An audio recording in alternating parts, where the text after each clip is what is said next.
Welcome to Tandem Canon, the Gamer Freak podcast where co-play is canon and where I feel pretty, oh so pretty. This is episode 41. Look at all the pretty. Where we'll discuss beautiful games. This is Tiffany. And this is Mia. I am so sorry that sounded uber creepy. But you know what? It's all about having fun, right? Yeah. Let's go straight into the talk from Teen Tandem. So, Mia, any of that gaming homework, though? I've been doing some homework. I picked up Persona 4 again.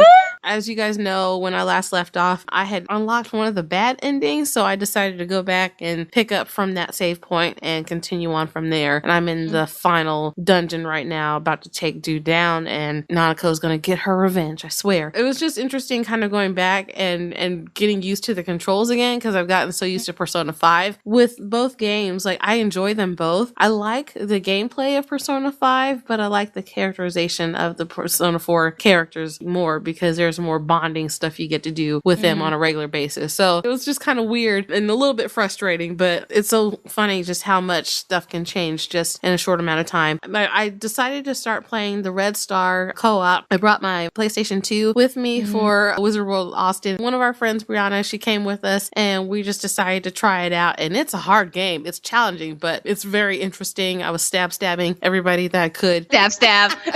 Yeah, but it's a pretty interesting game. We didn't get too far into it because I think we were both really tired and Brianna kept dying. So it's like, okay, we got to get to a certain point, but I like it so far. So I want to try it again. Played some Star Wars Battlefront, the old school one, Battlefront 2, and I panicked a little bit. It was not my proudest moment. And then I finally got to play Overwatch with Moira. So she's already out? I didn't realize she was out for us already. She's out. I played, November 20th I played, and she is a badass. The only problem is I am so used to when I'm a healer, I just heal. With her having these evil abilities, I think I've been really latching onto that. And so I've been doing more soul sucking than healing. Taking me a little bit to get used to the healing stuff, because there's not necessarily a time or a cooldown for her in terms of her healing to actually begin. But I noticed that when I'm doing the sucky thing out of people's souls or their lives or whatever, it comes a lot easier to her than like actually healing. You can send this giant orb and you can choose whether to send a healing orb or a destruction orb. You can stick to someone kind of like the way Mercy does a little bit, but it just felt good just to kick ass, just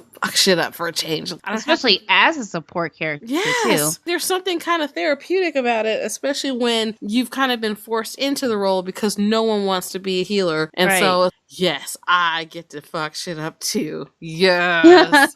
It's a nice compromise that they came up with, that not everybody is going to be good as a support character either. As much as I love my two support characters, Alex and Yada and Mercy, I sometimes get into my ass kicking mode and forget, oh yeah, I have a number one job to do, so maybe I should forgo all of that and actually heal my teammates. But I think Moira will be a better compromise between the two. She seems like more of a heavy hitter that can definitely hold her own, so I can't wait to just do the thing. Damn it! I honestly think we'll start seeing more of Moira than Mercy. I agree. But I'm not gonna lie, it did help having someone else as a support to just primarily heal, just because there were some issues and hiccups with her healing abilities. Like there's a certain timeout or something that happens, and I only got to play with her just that one night. Once I get more used to her and comfortable with her abilities, it's on and popping, because I was really kicking some ass in Junkertown. I was really proud. So, but yeah, what about you, Tiff? I got to play a little bit of Overwatch, but of course this was before the Moira release. Nothing much, just leveling up and doing the thing. I can't wait for the winter skins to finally be unleashed so we can get some of these bitches, because I'm so tired of getting sprays in my loot boxes. It's like, can we actually get something that pertains to the season or the tasks that we have to do? Why does everything have to be just sprays or the general stuff that you can get on any other off day? Exactly. I wish they would change that. Yeah, it would be nice to have something more substantial that makes you feel like you really earned it. Agreed. I did a little bit of Destiny when that new expansion pack, The Curse of Osiris, that's going to be released on the 5th. So I'm overexcited. Also, my coworker Matt, he had managed to get the mini Super NES, which I got. He let me have the one that he was buying for a previous friend, but they already had it. So it's like, well, I'll take it. This thing is so cool because it's full of games that I didn't get to play because when you're broke, you can only afford so much. Right. And so I got to play a couple games, but the one that I started to get sucked into is Final Fantasy 3 or 6. I had to like ask my husband, why am I hearing Final Fantasy 6 music? What was Final Fantasy 6 in Japan is Final Fantasy 3 here. Why are they treating us like those Super Mario Lost levels? How come we didn't get everything at once too? So as I'm playing Final Fantasy number 6, I didn't get far into the story because true JRPGs, and especially early release ones, save points are important. If you don't save often and you die, you're fucked. And so I'm at the point where your character is trying to escape through caves because somebody's looking for her. So when I had died after I got through the caves, I had to restart from that point. I'm like, kind of like how Brianna was struggling that time with Red Star. I'm the same way. I will just die easily if I'm too tired. So I'll have to resume. But this is my first Final Fantasy game that I've ever played on my own without watching someone's gameplay. So I'm actually intrigued with the series, but it's so complicated with all the potions and stuff. It's so different from Kingdom Hearts, even though it's in the same quote-unquote family, but it's a different structure, especially early 90s, 80s JRPGs. So it's going to be exciting. Also, I actually started to play Tomb Raider Underworld on my Nintendo DS. It's fine. It does like pretty good graphics for cutscenes, but the problem is I bought this game, but I didn't realize it wasn't a standalone. It's actually a part of the series. So I'm dealing with these characters that apparently you see before, but I have no idea who these people are because I didn't play this group of games in the 2000s for the Tomb Raider series. Yeah. So I'm like, I am so lost on who you are. But luckily, this is the last game in this set of series before they did the reboot, the Temple of Light and the Temple of Osiris games. This is the last in the set, so I need to go and find those other games so I can figure out what the hell is going on without reading too much backstory beforehand. Let's go straight into news. I know this is kind of old, but this is the first time we're really discussing the release of Star Wars Battlefront 2. I heard that EA is having just a little bit of problems. I mean, did you hear that, Mia? Oh, okay. I know that sounds awfully petty, but given the shit that EA has been doing for years, I find it hilarious. The only reason that they're sort of backing down right now is because Disney's money is on the line, and Disney does not fuck with their money. So now that EA is dealing with a Disney property and there are other investors involved in this, now they're paying attention. Now that it's affecting their wallet, and Disney is not happy with EA right now. And I think it's hilarious. EA in the face, like, stop fucking with our money. The thing about it is Disney's gonna own us all in like 20, 25 years. So they have money to burn. They're willing to forgo all of these and essentially suspending all the microtransactions just to keep people happy for right now. Yeah, and it's not the people, it's Disney. Like, let's be honest, like, it has nothing to do with us. They don't give a fuck about us. Never. Like, even though, like, I know they had gone to the soundboards on Reddit trying to answer people's questions, but even then blew people off about it. And so it goes to show EA, again, stands for eating ass because they care nothing about customer satisfaction. But, when the mothership is about to get pissed off, then they want to react. They really do not care. If you've seen Star Wars people or fan people tear George Lucas a new one after episode 1, what do you think they're going to do with you, EA? What did you expect? It's not because they actually feel any real remorse for the things that they're doing. It's now that their money's on the line, their properties are on the line, and Disney has no qualms about moving their business elsewhere if EA keeps fucking up. So I just find this hilarious. I think we talked about this sometime, like when we talked about EA during our episode, where it would probably take their properties being moved to somewhere else for them to actually take notice get in line. And lo and behold. So I don't know what's going to happen with Star Wars Battlefront 2 at this point, or any of the other Star Wars series in the future. Right, 'cause there's more supposed to be coming. Yep, and especially supposed to be. considering everything that went down with Visceral, I just think it's some interesting karma. I feel bad for the developers that have to deal with this nonsense and will probably bear the brunt of EA's nonsense, but I don't feel bad for the CEOs and the execs that keep making these shitty decisions and fucking over their developers, fucking over their customers, and then not expecting any real consequences. So this is hilarious to me. I know that sounds awful and petty, and under normal circumstances I'll be like, oh, that's kind of messed up, but this is EA, and I have no sympathy for them as a company and their business practices practices. I just think it's finally because their business practices are shit. Yeah. And they chew up their consumers in the big will of business. This is, you reap what you sow. Of course, we feel sorry for the people who actually put their heart and soul in there. This is not really their fault. It's the people that were trying to nickel and dime everyone else in the meantime. Yeah, we'll see what happens at this point, but the Disney overlords, I hope they do end up taking their business elsewhere in a way that it doesn't affect the developers, which it probably won't, just because they're usually the first ones on the chopping block when things go wrong. Definitely. But EA needs to learn from this. Stop fucking up my paycheck. So good on them. In other news, just attended Wizard World down in Austin, and where we had the panel. Woo! Tell me how you think we did. I think we did great. Our panel was sort of an experimental, and it was nice because Genese Davis was the moderator for it. Our panel was about creating great podcasts and some of the different resources you can use. And we had been incredibly lucky because we'd been working with Scott Murray from Assembly of Geeks pretty much since the inception. And he was like, hey, once you guys get up and running, let me know and we can work together and stuff like that. And so we've really benefited from having him as a mentor and also just a really good supporter of us, kind of getting us in the right direction before we even got started with podcasts. So I think that's made a huge difference. But yeah, we ran out of seats, I think, for our room. It was really humbling, really, just kind of seeing that there are other people out there who are interested in doing podcasting and were really invested in what we had to say, which was kind of strange. Us being experts on stuff, I'm sitting here like half the time, I'm like, oh, we don't even have a quarter of what knowledge we have, because like a lot of our knowledge we came from either just learning or, you know, learning it from Scott.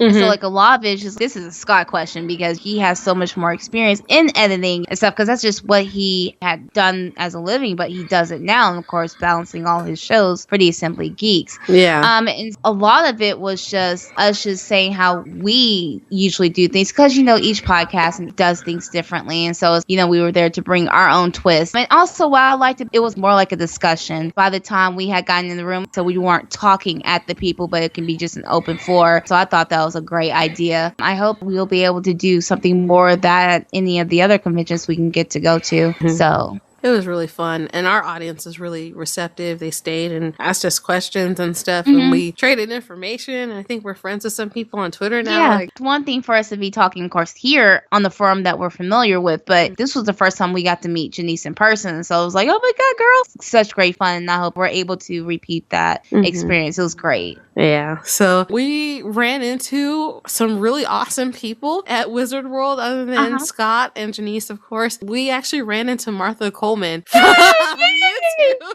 And it was by accident. Most of the people that we saw were by accident. It was not a planned thing, but we were walking around Sunday around Artist Alley, and we saw this little booth for IkiCon, which is an anime convention that they have in Austin at the end of the year. And she was sitting there and she was kind of bopping along, like dancing around in her chair. And I was like, she looks really familiar. Yeah. And we just happened to stop by, and Tiffany's like, wait a minute, are you Martha? And she's like, yes. And we just freaked out. Started screaming. And Brianna almost left us. So she's like, I am over here. And we also found out she is going to be at AllCon. Pretty much she goes every single year. It's nice to know that we'll get to see her again in March. Yay! And we have promised that she will be on our show sometime in February. So we're really excited about it.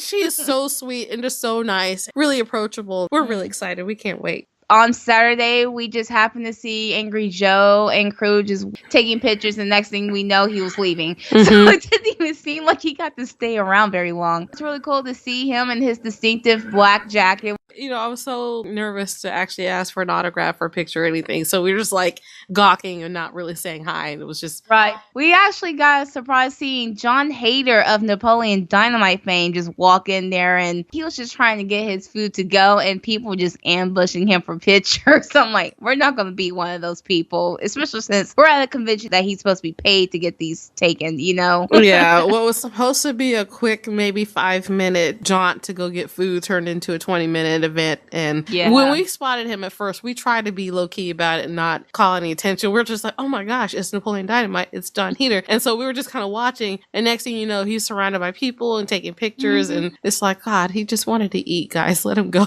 please. It's like, let the man go and do his things. So yeah, that was exciting. And also we got to see Jason Momoa's hat and face. Oh, he's so pretty. God, he's so pretty. This is so appropriate for this episode. He cannot have come at a more opportune time considering that, Justice League got released that weekend. Aquaman was probably like the most cosplayed at the convention, I believe, as far as we could see. It was pretty cool. Yeah, he's coming to Dallas Fan Expo in April. So we definitely plan on making an appearance there, and hopefully we'll be able to actually take a picture or get an autograph with his cute face, among other things. His hat face. His hat face. His hat face. Yeah, but people seem to really get a kick out of meeting him. One of the favorite panels I went to was about the psychology of villains and what makes an actual good villain. And they talked about how the hero doesn't really exist unless they have a good villain sort of as a foil to them, so to speak. The most common one was Batman and Joker. They talked about what constitutes an actual good villain versus just a low-level bad guy just being bad. But an actual villain has an identity, has a name, a certain amount of fame and ego that goes along with that, and why they do the things that they do. And what about you, Tiff? Besides for going to see Charisma Carpenter and Emmett Caulfield from Buffy, my panel that I wish that we were able to see the entire thing was cosplay on the cheap. There was a couple of cosplayers telling us how they would do things, especially if they have to be in paint for a long period of time. How guys, sometimes you need to check yourselves and make sure you have a dance belt, so that you won't have any problems going to the bathroom or making people see something they shouldn't. You can go to a dollar store if you need to do rivets for something. I want to get into cosplay a little bit more than I usually do, but a lot of it I want to just do casual cosplay, shit you can sit down in, stuff that you won't have to hold all day long. Like, as much as I would like to go as a Mercy, I'm like, I would hate to hold her staff all day long. So I guess overall impressions of the con, we both really loved it. It was just a very low-key event, but it Agreed. had all sort of the trappings of professional organized con, kind of like Fan Expo Dallas a little bit, where it was kind of more of a corporate entity, but it didn't feel like that, other than trying to get autographs and sort of thing. But it was a lot smaller. Like, I think even PAX South was smaller, to be honest, and that one was a huge con. So we really loved it, and we definitely want to come back next year because we just had a great time. It was easy to get around and get to panels and stuff. Panels were not packed either. No, you didn't have to line up, 2 hours, whereas if you went to Fan Expo, you definitely would have to line up. Choose who you wanted to go to. There was no negotiation for anything else. But this was a lot more intimate, which I enjoyed. Our room was packed. It was still intimate enough to where we weren't projecting ourselves onto other people. It can actually be an open discussion and small enough to make an impact. So it gave me a bigger all-con feel. They had still room to grow if they wanted to, but I definitely enjoyed this one. This one really took me by surprise and would love to do it again next year. Mm-hmm. All right. So, Tiff, are you ready to level up? Let's do it. Woohoo! Let's level up! Wow, wow, wow. Yeah. Jesus. So for today's tandem topic tea time, we are going to discuss the fairest games of them all, looking at really awesome, visually stunning games that we've noticed over the course of our video game playing experience. So Tiff, do you want to start us off? The first one was Final Fantasy 15. What makes this so pretty is really just the dedication that they did to set this sequel apart from all the other ones that came before it, especially from Final Fantasy 13. And I know that they had released a trailer about 3 years prior to them releasing this back in 2016. And you can tell night and day that the graphics had improved from that generation. It took them about 10 years to develop this game from start to finish. They were also waiting for the right time for this to be released to where it is damn near a masterpiece, at least visually it is. A lot of times it's so hard to distinct whether or not this is actually a video game or am I watching a movie. And the movie is already realistic. It looks real. And I thought Final Fantasy VII Advent Children looked realistic. This really took it up a notch to where I was really impressed with it. And I can't wait to play it. The graphics is just breathtaking and how they were able to build this world from start to finish. And especially since they were really driven with this one to be a little bit more realistic instead of fantasy based as much. I haven't had a chance to play it, but it just looks gorgeous. But another one we did have on the list was Okami, mainly because the art style is just wow. Wonderful. You have this beautiful Japanese watercolor art style, and you take sort of that and the wood carving art style too, like you're in a moving watercolor painting. Colors are vibrant and fresh, and it really conveys that sense of constant movement. Okami sort of makes me think of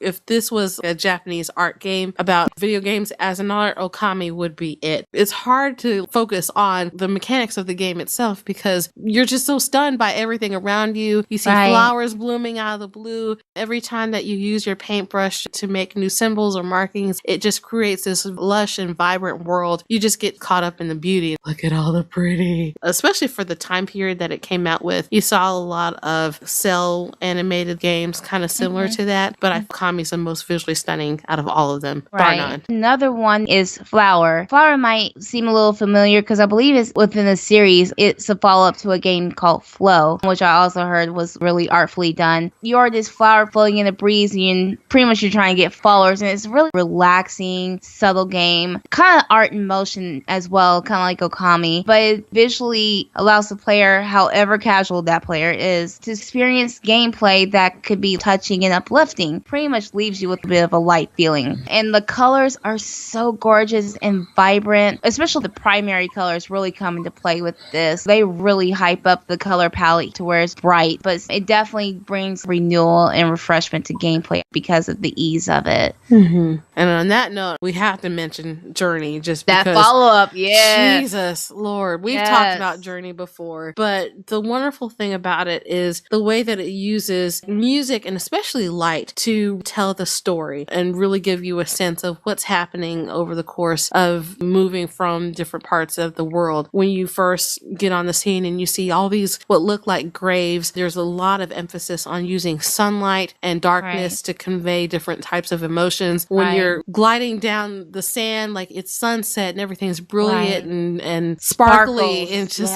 beautiful. It's like, I just want to be enveloped in this whole world and to stay here with my friends and have adventures. And then you get to other parts where it's desolate and cold, dark, and there's not a lot of light, or that part where you're under the sea and the only light that you see is unfortunately the light of your enemies. And so you have to stay in the darkness to try to keep yourself safe. Something so simple to tell a story without any dialogue. You have to infer what the story is about. Gets to your heartstrings without having to utilize a lot of dialogue or anything like that. It uses subtle cues to make that story feel real and feel heartfelt. So when you get to that top of that mountain, and if you happen to have a companion, see the aftermath of that, then it's just, there's something cathartic about seeing that process, the beginning of life and the fullness of life to the end of it and what that means. And there's just so many striking things in that game. I remember getting to the end and just being so breathless because you're pretty much ascended to heaven. I have read that out of 24 or 25 people done the beta testing for this game, about 3 of them was sobbing at the end. Yeah, that's pretty much how I will be too, because that's what they were going to do, tapping into your emotions. And I love that they were able to convey that visually. You can do it by itself, but with the music intertwined, it just became so immense, but so worth the play. And the visuals just made you want to keep exploring and keep running around and looking for things. You want to do hood rap things with your friends. Pretty much. Another one we had to add to the list was Mass Effect Andromeda. You can say what you want about the game in terms of... It's gorgeous as fuck, y'all. I'm sorry. It is. It really is gorgeous. And I love how they really try to make each planet unique in different ways. Going to Kadara is a vastly different experience from going to Eladin. The environments, the textures, the way that they use those environments to help create that story. There's one particular mission where you help out Vetra with finding her sister, and there's I think it's an asteroid that was supposed to be the original homeworld for the Turian colonies. It's probably one of the most barren places in the entire game that we've traveled to, but it's so striking because you see the moonlight hit all over the different parts of the asteroid, and as you're wandering around, like there's all these different valleys and hills, and it's just kind of majestic. There's nothing but silence. There's no predators around other than people that you have to take out to try and get Vetra's sister, but there's this sort of calm that you experience while running around. And funny enough, That's probably one of the most radioactive environments. You can't even get out of the car. But it's like, this is so pretty. I just spent a good extra hour just running around. The environments and the detail that they have to them are just wonderful. So, I mean, yeah, you can say what you want about facial animations, but when it comes to actual environments with Andromeda, those are some of the best parts about the game. I have no complaints about that. So, well, speaking of different worlds, I have to talk about Halo, the first Halo, the combat enhanced one. Now, this is coming, of course, from us playing it on 360, but even with the slight revision for the graphics, you can tell that the foundation for Halo's world is being set, and it's set pretty prominently. Graphics are so much better than even the first Star Wars Battlefront from 2004. There were times where we would be running around going to our next checkpoint and we would stop and just, wow, look at this waterfall. The island that we're running around at the moment with Gunner, just exploring. And this would be a cool world to actually live in if it weren't being taken over by aliens. Right. What beats me up, this was made back in 2001. That's not 2001 standards to put that foundation on there. It just goes to show the dedication Microsoft and Bungie to definitely lay the foundation for Halo. How so many people love it because of its visual integrity. And you can tell Bungie bringing it over to Destiny once they left as a developer. Even though we weren't able to get as far in, we were definitely intrigued with the graphics. I remember when we were playing it, Mia was just like, oh my god, this is so pretty. I'm like, I know, right? And it's not just my TV. This is actually what they had painstakingly done from the beginning. We've played the other previous Halo games too, and the games only get better graphically from there, 2001. And just think that's just the first game. I can only imagine what the newer games look like. Another game we had to include was Assassin's Creed Black Flag, and mainly because I think Black Flag is probably the most visually stunning out of all of them. You're traveling all around the Caribbean, you go to different types of towns. There's a certain element that you sort of take in as you're traversing the seas, and you see these really beautiful, if you've ever been to the Caribbean, you know what the water looks like. It's very clear and calm, and you get out to the farther, deepest parts of the seas, and you know, in it. And part of that adds to the whole experience of being an assassin, being a pirate, going and plundering that ship. And it gives you that real sense of adventure that you're really living this existence. And it doesn't feel like a passive sort of thing like maybe previous games. And the way that they recreated certain towns like Havana or even little islands and even the underwater levels, there's something very surreal about diving underwater and going from treasure to treasure and avoiding sharks. It's kind of terrifying. But it's like they paid so much attention to so much detail and making that experience immersive enough that you just can't help but get lost in it. And it gives you that real sense of adventure that I felt like Assassin's Creed sort of needed, jump-starting the interest in the series again. So, right. Oh, man. All I have to say is if Edward ever wants to be a cruise ship director or captain, I'm here for that, apart from the plundering and almost getting murdered by sea battles and shit. But all good. I will be on that cruise ship. It's wonderful. Another game that has a lot of pretty in it, Borderlands. What makes it so pretty is they have this cel shaded style work that makes it look like it's kind of cartoonish and in the comic book, and so that was just so cool and unique. That kind of set it apart from any other game. That made it feel like it was playing a comic book, which I thought it was really, really neat. You can kind of see where it set the foundations because you see like a lot of Telltale games are like that too.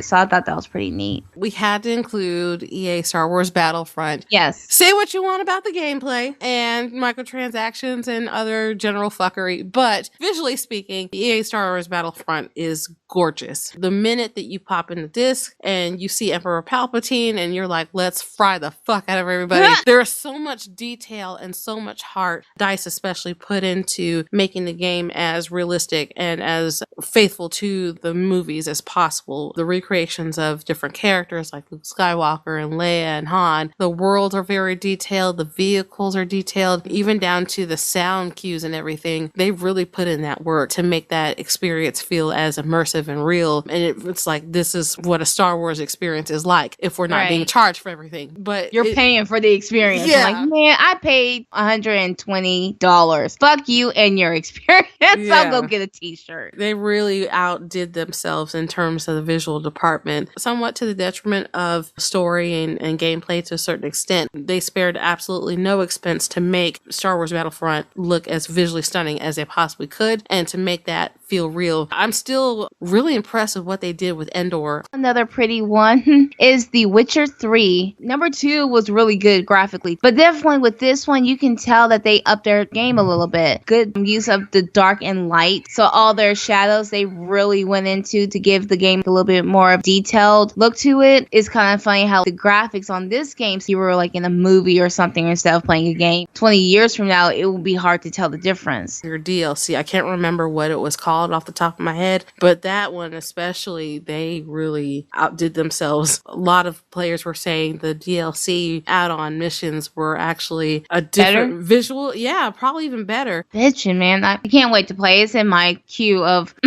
long neglected games. Anyway, what about Just Cause 3, Mia? Oh, Just Cause 3 is, man, what makes this so visually stunning? I have to give the developers credit because every Just Cause game that I've played has always been full of rich detail. They use colors and they just make it pop, kind of like with Witcher. High class entertainment, touristy area. It's bright and shiny, or you have the nice beaches that are just clear, beautiful water, and especially when you're high up and you're exploring the towns.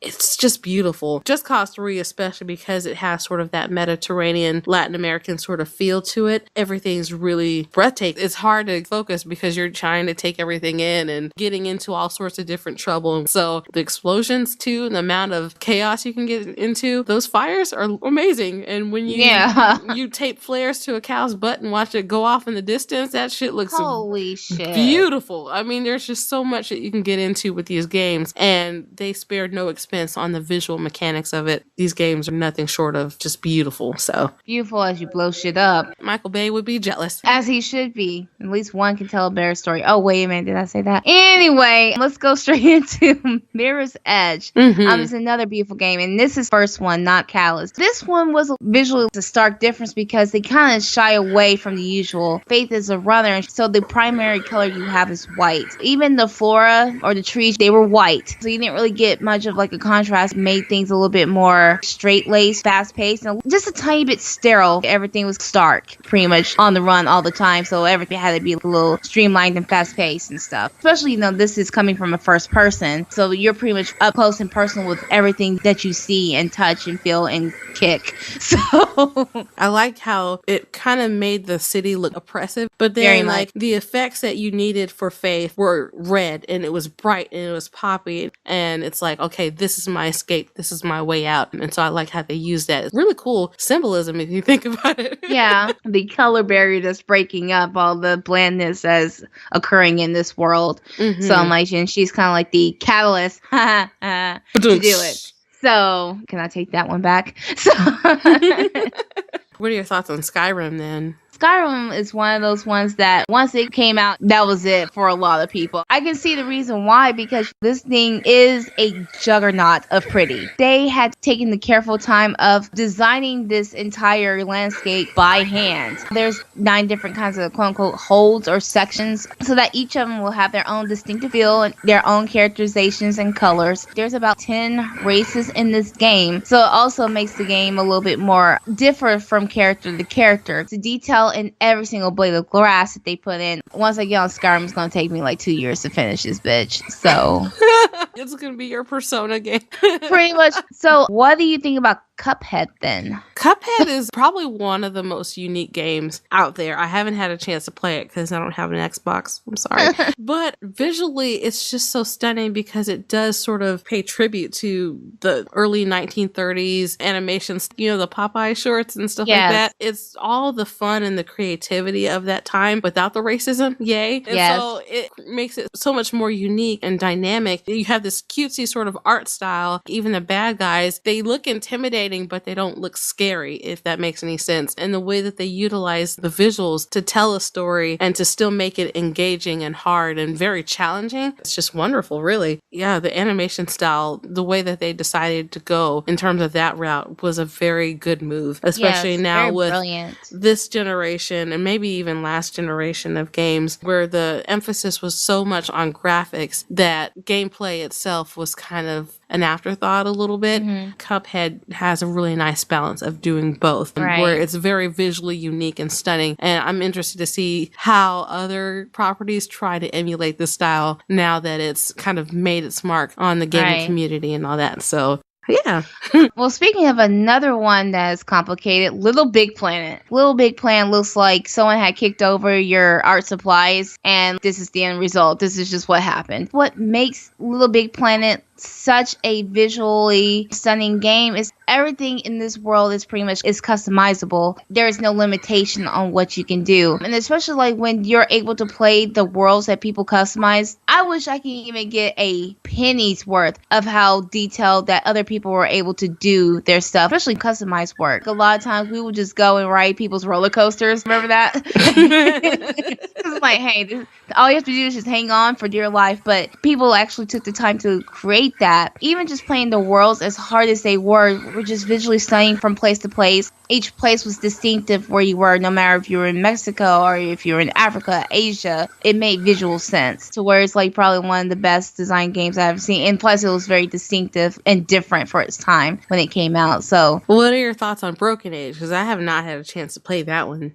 It's a little complicated, but I will have to say, like, at least played the first part. Really loved about the game is like a fine art illustration that you're pretty much trapped in, and so it feels like you're a part of this piece of work. It's like a 2.5D rendering, so you're in a storybook that you just happen to be playing. It's a riddle-based game, so you're reliant on moving the story along with your own smarts and your own actions. Like an interactive choose your own adventures, but there's only one answer for things. I thought it was really cool and very well done. We had to put Far Cry 4, even though that game scares the ever-living shit out of me. It's pretty. Gorgeous. I remember when I was playing Tiffany's game, just kind of doing the tutorial parts and just walking. I just remember stopping a lot and, oh my gosh, that looks almost real. And jumping in the water, and that felt real. And the way that the animals were rendered, the people are rendered, it felt like a real place. Yes, it did. I know it's a fictional country, but if it weren't so scary and dangerous with everything going on, you know, it was like pagan men and shit going you know, out there. Would have loved to go visit. Everything was just graphically stunning. Even pagan men, this hair and the suit, you really did feel immersed in liberating Kirat. Ubisoft, they did the damn thing on the visuals. They really. Well, I'm just looking down at AJ's gloves. I'm like, man, these things are really detailed. I have blood on them. Why? Also, like all the brightness and colors. Ubisoft really did take care of making sure that that was just a breathtaking place that you would want to visit. So, what do you think about Rise of the Tomb Raider? Oh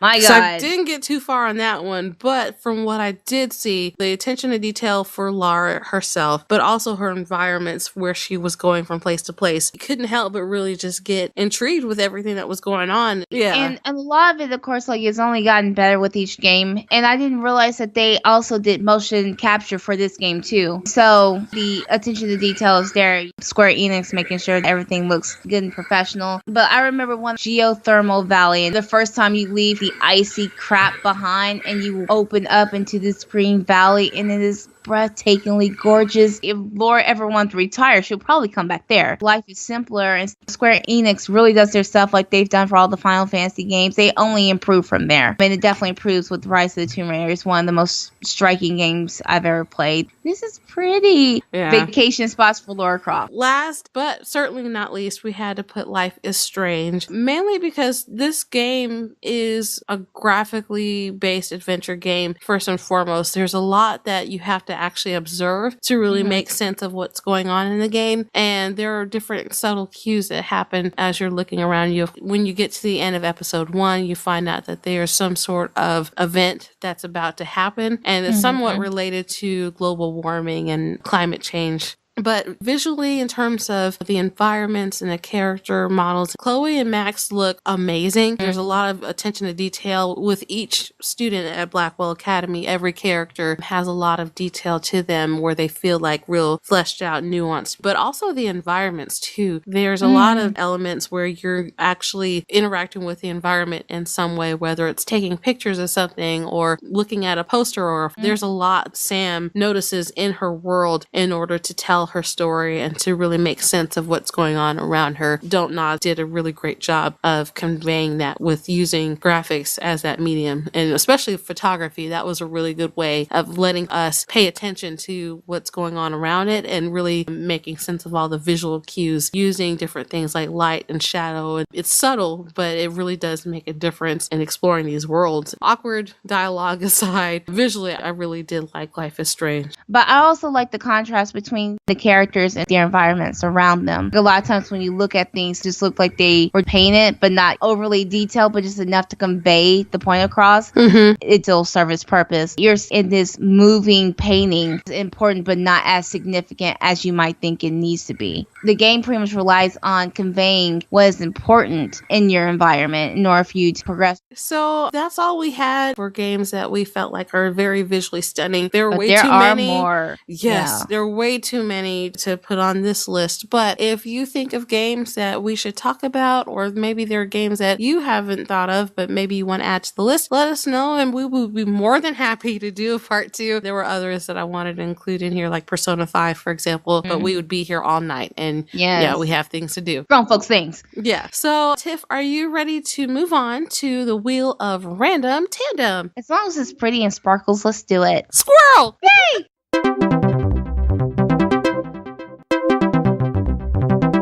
For today's Wheel of Random Tandem, Miss Tiffany, in your opinion, what is one of the most visually stunning or prettiest game with a very bad review, or they're not really looked well upon, that you could maybe vouch for, sort of? The Order 1886.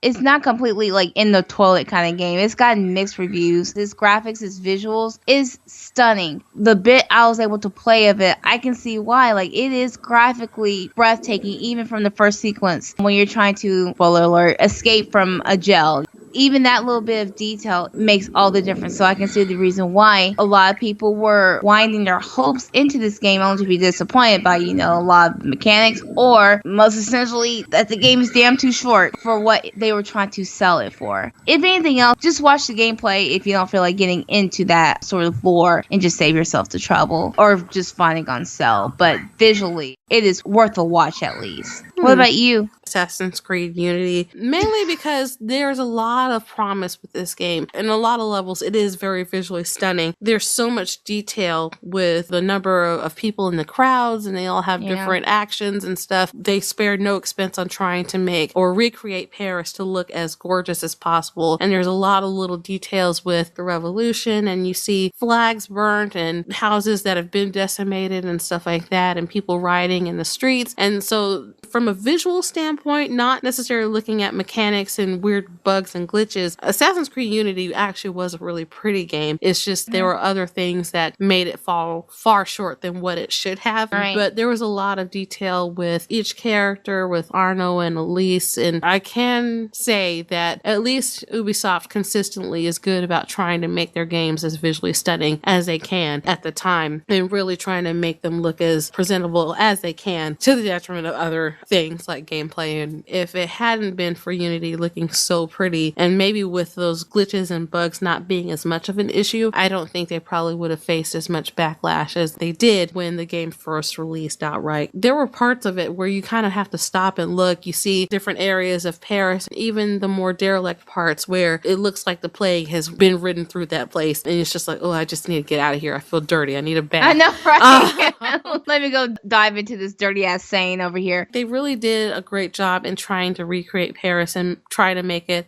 maybe it would have been a lot better, and people could appreciate the game a little bit more for the visual parts of it. So I guess with that being said, is there any kind of final thoughts?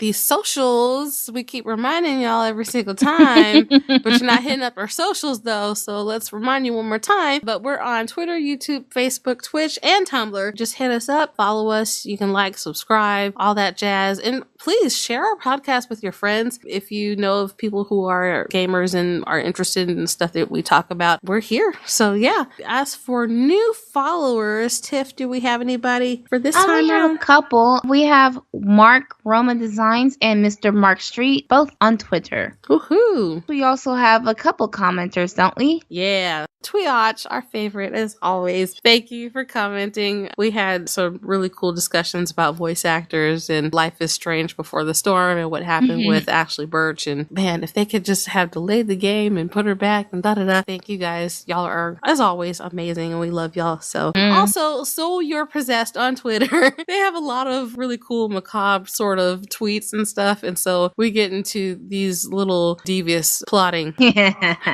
conversations and it's pretty fun. So yeah, as for special shout outs, oh gosh, there's just too many to name. Of course, we had to give a really super special shout out to Genese Davis and Scott Murray from Gamers Dominion, Assembly of Geeks. Thank you guys so much, not only for having us on your panel and moderating and really providing some really good insight, but just for continuing to support us and just be so wonderful. Y'all are amazing people and we love you forever and ever and ever. So yay!